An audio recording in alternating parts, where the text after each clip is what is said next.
चलिए दोस्तों, next class हम लोग डिस्कस कर चुके थे माइटोकॉन्ड्रिया के बारे में।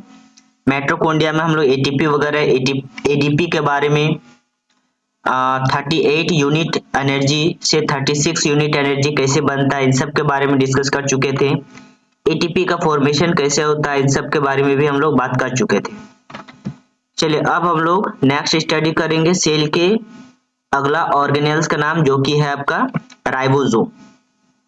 क्लियर है? तो चलिए राइबोसोम के बारे में पढ़ लेते हैं।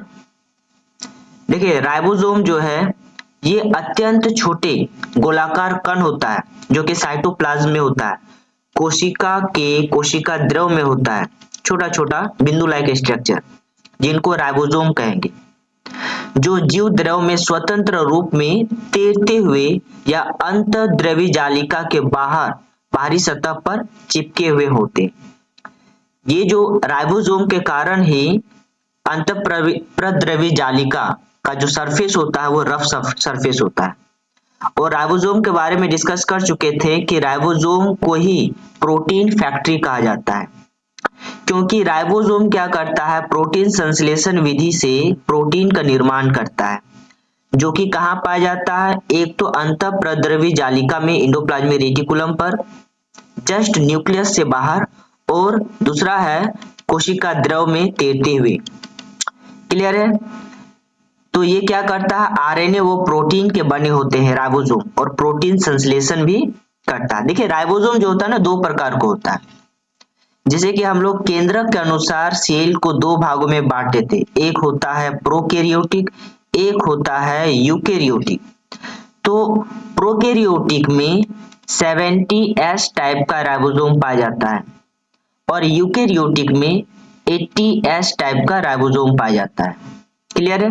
प्रोकैरियोटिक में 70S टाइप का राइबोसोम इसीलिए पाया जाता है क्योंकि प्रोकैरियोटिक में कम एनर्जी का जरूरत होता है, इसीलिए 70S टाइप का राइबोसोम। यूकैरियोटिक बड़े जीव होता है, इसमें ज्यादा एनर्जी होता है प्रोवाइड करने के लिए, सर्वाइव करने के लिए, इसीलिए इसमें 80S टाइप का राइबोसोम पाया जाता है। क्लियर है?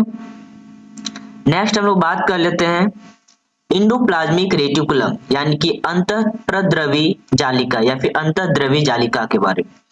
देखिए ये एंडोप्लाज्मिक रेटिकुलम जो है यह झिल्ली युक्त नलिकाओं तथा सीट का विशाल तंत्र होता है, न्यूक्लियस का जस्ट ऊपर में ही पाया जाता है। ये एंडोप्लाज्मिक रेटिकुलम कुछ इस प्रकार से अरेंजमेंट होता है, एंडोप्लाज्मिक रेटिकुलम जस्ट न्यूक्लियस से बाहर, आइए मान लीजिए पूरा का पूरा सेल। क्लियर है? नेक्स्ट क्या है, इनकी खोज पोर्टर, ठीक है, क्लाउड और फिर फुलम ने की थी, फुलम में। तो ये तीन वैज्ञानिक मिल करके अंतःप्रद्रवी जालिका का खोज किया था। यह प्रोकैरियोटिक कोशिका व स्तनधारी एरिथ्रोसाइट के अलावा सभी जीवों में पाया जाता है। तो प्रोकैरियोटिक में नहीं पाया जाता है और स्तनधारी एरिथ्रोसाइट जितने भी जीव हैं इनमें नहीं पाया जाता। बाद बाकी यूकैरियोटिक जीव, जितने भी यूकैरियोटिक जीव है जैसे कि ह्यूमन हो गया, एनिमल हो गया, मैमल्स हो गया, रेप्टाइल्स हो गया, एविस यानी कि पंछी हो गया, ठीक है, तो कीट हो गया, तो इन सब में अंतःप्रद्रवी जालिका पाया जाता है। कीट में से बड़ा कीट होता है जैसे कि लिजार्ड वगैरह जितना भी है, ठीक है, तो इन सब में बड़े बड़े जीवों में यानी कि यूकैरियोटिक जीवों में उनके बॉडी के अंदर, सेल के अंदर में अंतःप्रद्रवी जालिका पाया जाता है। अंतःप्रद्रवी जालिका दो प्रकार का होता है, एक होता है रफ सरफेस, एक होता है स्मूथ सरफेस। अभी जस्ट इसके बारे में डिस्कस किए थे। जो रफ सरफेस होता है उसमें राइबोसोम होता है, जो स्मूथ सरफेस होता है उसमें फैट का संश्लेषण होता है। ठीक है, तो ये रहा आपका अंतःप्रद्रवी जालिका का स्ट्रक्चर। इसमें जो बिंदु लाइक स्ट्रक्चर है वो आपका राइबोसोम है। नेक्स्ट हम लोग बात कर लेते हैं, देखिए चिकनी अंतःप्रद्रवी जालिका, और नेक्स्ट है आपका खुरदरी अंतःप्रद्रवी जालिका। तो अंतःप्रद्रवी जालिका दो प्रकार का होता है, एक होता है स्मूथ एंडोप्लाज्मिक रेटिकुलम, एक होता है रफ एंडोप्लाज्मिक रेटिकुलम। देखिए स्मूथ एंडोप्लाज्मिक रेटिकुलम जो होता है ये झिल्ली व नलिकाओं का बना होता है और ये सिस्टर्नी व नलिकाओं का बना होता है। सिस्टर्नी के बारे में हम लोग पिछली क्लास डिस्कस कर चुके हैं। इसको कमेंट बॉक्स में कमेंट कीजिए सिस्टर्नी क्या होता है। नेक्स्ट अगर बात किया जाए, ये स्टेरॉइड, लिपिड और पॉलीसेकेराइड का बना होता है। पॉलीसेकेराइड किनको बोला जाता है? शुगर, ठीक है ना, और लिपिड फैट को बोला जाता है। इनकी मदद से चिकनी अंतःप्रद्रव्य जालिका बनता है, लेकिन ये प्रोटीन संश्लेषण में सहायता करता है। कौन? खुदरी। क्यों? क्योंकि इसमें राइबोसोम उपस्थित होता है और राइबोसोम को कहा जाता है प्रोटीन फैक्ट्री। क्लियर है? नेक्स्ट अगर बात किया जाए, चिकनी अंतःप्रद्रव्य जालिका में राइबोसोम नहीं पाया जाता है। नेक्स्ट अगर देखा जाए, इनका मुख्य कार्य होता है कि कोशिका द्रव के भागों तथा केंद्रक के मध्य प्रोटीन का परिवहन के लिए नलिका सुविधा प्रदान करना, और दूसरा होता है फैट का स्टोर करना। चलिए नेक्स्ट अगर बात किया जाए तो अंतःप्रद्रव्य जालिका के कार्य को डिस्कस कर लेते हैं। तो यह केवल ऐसा अंगक है जो कोशिका के अंदर पदार्थों के केंद्रक के बीच परिवहन के लिए नलिका सुविधा प्रदान करता है। मतलब कि सेल और न्यूक्लियस के बीच कनेक्शन का काम करता है, एक लिंक का काम करता है, कड़ी का काम करता है। नेक्स्ट, यह अंगकों के बीच बायोकेमिकल क्रियाओं के लिए स्थान उपलब्ध कराता है। बायोकेमिकल जितने भी RNA, DNA, mRNA, rRNA, proteins, इन सब के स्थानांतरण करने में सहायता करता है। नेक्स्ट अगर देखा जाए, वसा, स्टेरॉइड, कोलेस्ट्रॉल का संश्लेषण करने में भी मदद करता है। इस चीज को डिस्कस कर चुके थे। और स्मूथ एंडोप्लाज्मिक रेटिकुलम विष तथा दवा को निष्विकिरण, मतलब कि उनको खत्म करने में भी महत्वपूर्ण भूमिका निभाता है। क्लियर है? अब हम लोग बात कर लेते हैं राइबोसोम का कार्य क्या है। राइबोसोम का कार्य क्या है? राइबोसोम दो प्रकार का होता है। कौन कौन सा? एक होता है 80S टाइप और 70S type. 70S type prokaryotic में पाया जाता है, छोटे जीवों में, सिंगल सेल्स में, जिसमें वेल डेवलप्ड न्यूक्लियस नहीं होता है। और 80S टाइप जो होता है यूकैरियोटिक जीवों में पाया जाता है, ऐसा जीव जिसका सेल का न्यूक्लियस वेल डेवलप होता है, बड़े जीवों में पाया जाता है। ठीक है, तो दो प्रकार का राइबोसोम जो कि प्रोटीन का संश्लेषण करता है। तो राइबोसोम का कार्य क्या हुआ? एमिनो एसिड से प्रोटीन संश्लेषण का मुख्य स्थान होता है। एक्चुअल में प्रोटीन एक प्रकार का क्या है? एसिड है। ठीक है, प्रोटीन टूटता है एमिनो एसिड में ही। सभी संरचनात्मक व क्रियात्मक प्रोटीन्स यानी कि एंजाइम का संश्लेषण राइबोसोम द्वारा किया जाता है। ठीक है, प्रोटीन का संश्लेषण यानी प्रोटीन का निर्माण। नेक्स्ट अगर देखा जाए तो संश्लेषित प्रोटीन कोशिका के विभिन्न भागों में अंतःद्रव्य जालिका द्वारा कोशिका के विभिन्न भागों तक भेजा जाता है। तो ये रहा आपका राइबोसोम का वर्क। ठीक है, बहुत ज्यादा इंपॉर्टेंट है, बीबीआई करके आप लोग को लिखना है, क्योंकि राइबोसोम एक पॉइंट लाइक स्ट्रक्चर, बिंदु लाइक स्ट्रक्चर होता है जो कि साइटोप्लाज्म में और फिर एंडोप्लाज्मिक रेटिकुलम में पाया जाता है। ठीक है, चलिए नेक्स्ट हम लोग बात कर लेते हैं लवक के बारे में। देखिए प्लास्टिड जो होता है वो जंतु कोशिका में नहीं पाया जाता है, तो लवक किस में पाया जाता है? प्लांट कोशिका। तो इन सब के बारे में डिस्कस कर लेते हैं। देखिए यहाँ पे आपका प्लास्टिड के बारे में है, और प्लास्टिड तीन प्रकार को होता है जो कि डिस्कस कर चुके थे, क्लोरोप्लास्ट, क्रोमोप्लास्ट और फिर ल्यूकोप्लास्ट। ठीक है, ये तीन मेन इनका टाइप है लवक का, क्लोरोप्लास्ट, क्रोमोप्लास्ट और ल्यूकोप्लास्ट। देखिए ये केवल पादप कोशिकाओं में पाए जाने वाले हैं, जो आंतरिक संगठन में झिल्ली के कई परतें होती है जो एक पदार्थ के अंदर धसी होती है। इस पदार्थ को स्ट्रोमा कहते हैं।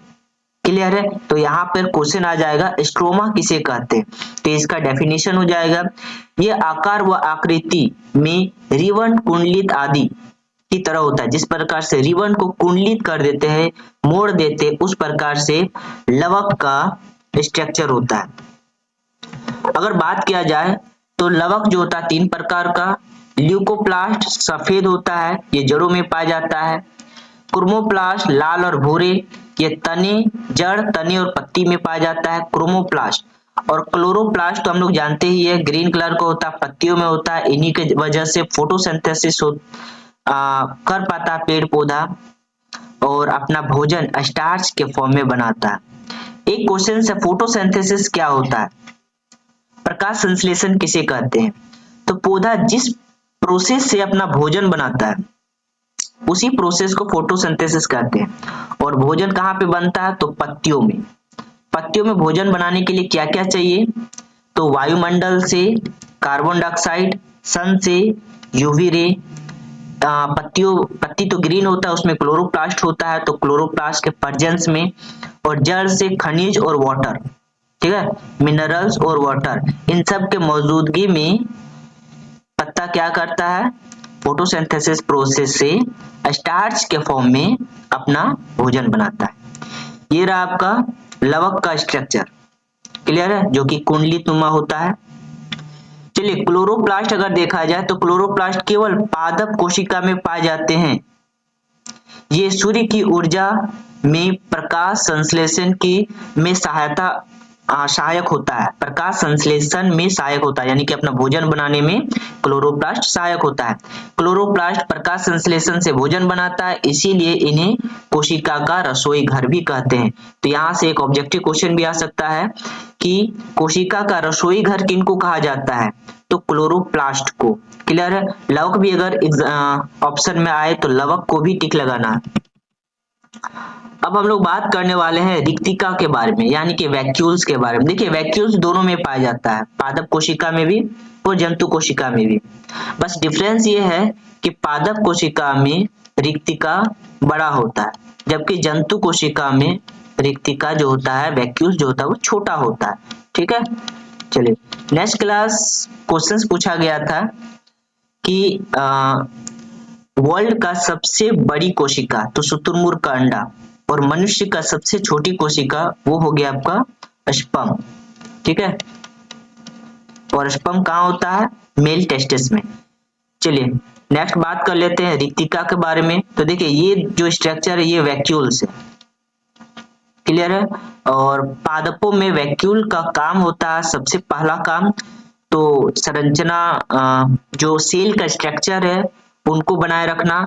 और नेक्स्ट अगर देखा जाए तो पौधा जो स्टार्च के फॉर्म में भोजन बनाता है, तो इस वैक्यूल्स में उस भोजन को स्टोर करता है, क्लियर है। देख लेते हैं नेक्स्ट पॉइंट कि ये कोशिका द्रव में झिल्ली द्वारा निश्चित थैली के आकार की संरचना होती है, जिन्हें टोनोप्लास्ट कहते हैं, क्लियर है, टोनोप्लास्ट।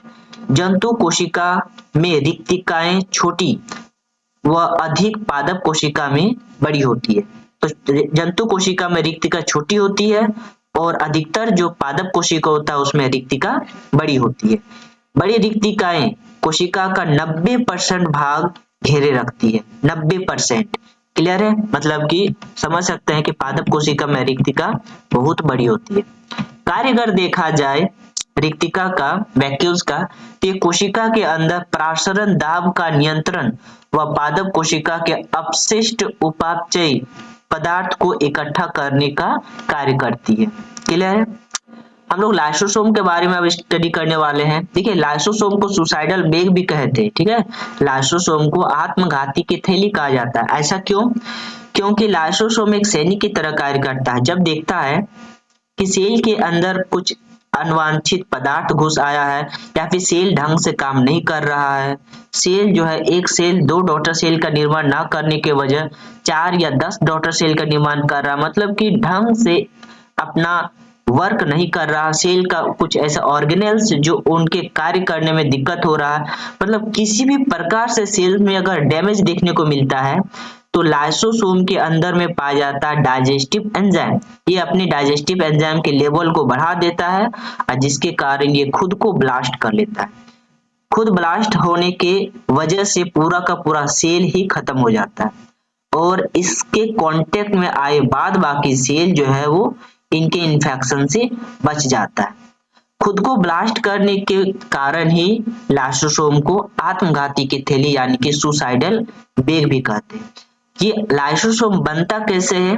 तो गोल्जी ऑपरेटस जब आपस में इस प्रकार से रिक्तिका बनाता है तो उसके साथ ही छोटे छोटे वैक्यूल्स का निर्माण होता है। यही वैक्यूल्स आगे जाकर के लाइसोसोम का निर्माण करता है। कहने का मतलब यह है कि गोल्जी ऑपरेटस से ही लाइसोसोम का निर्माण होता है। चलिए आगे हम लोग डिस्कस कर लेते हैं। गोल्जी उपकरण की कुछ पुटिकाओं में एंजाइम इकट्ठे हो जाते हैं। ये एकल झिल्ली युक्त होती है। इनका कोई निश्चित आकृति या आकार नहीं होता। ये मुख्यतः जंतु कोशिका में व कुछ पादप कोशिकाओं में पाए जाते हैं। ठीक है, तो गोल्जी उपकरण से ही लाइसोसोम का निर्माण होता है। उसमें क्या पाया जाता है? एंजाइम्स। ठीक है, कौन सा एंजाइम? Digestive enzyme. नेक्स्ट बात कर लेते हैं, तो कार्य क्या है इनका? मुख्य कार्य कोशिका को साफ करना।